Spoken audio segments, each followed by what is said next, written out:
So Shel Sullivan and Megan Mondino are immunization nurses for the Vanderburgh County Health Department. And today we're going to be talking about something very important, school immunization and the clinics. Welcome, ladies. Thank you so much. Good to have you again. Thank you.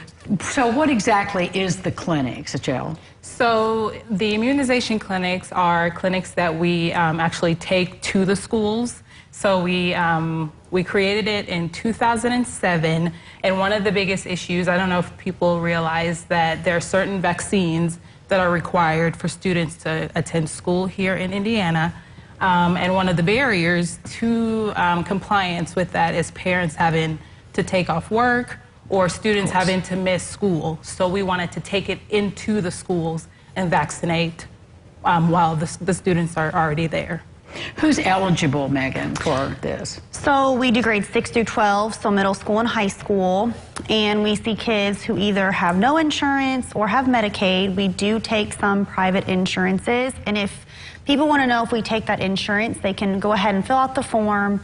Then we'll kind of run it, see if we accept that insurance, and if we do, great, and if not, we would contact you and then kind of let you know what to do from there to get your kids vaccinated. And the form you're talking about, where is that? How do they acquire that? It is online on the Vanderburgh County Health Department website. Can they get that also through school or anything if they don't have a computer? Yes. Yes. And what are they asking for?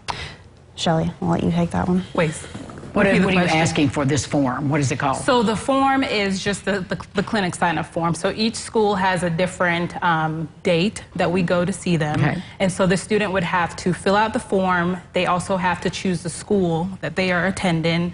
And then they would also have to fill out their insurance information, and there are also screening questions that they have to answer, such as late allergies or if they take any medications or anything like that, so that when we go into the school, we'll be prepared and students won't have to answer any of those questions. It's just like a regular medical intake that we all fill out all those papers when we go to the doctor's office. And because the student parents won't be there, we won't be able to ask them those questions, so the parents will be able to fill those out before we see them at the school.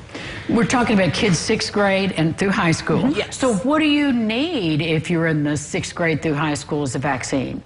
Usually it's your hepatitis A vaccines, you have your meningitis, and then older kids get the meningitis B. So those are two different vaccines.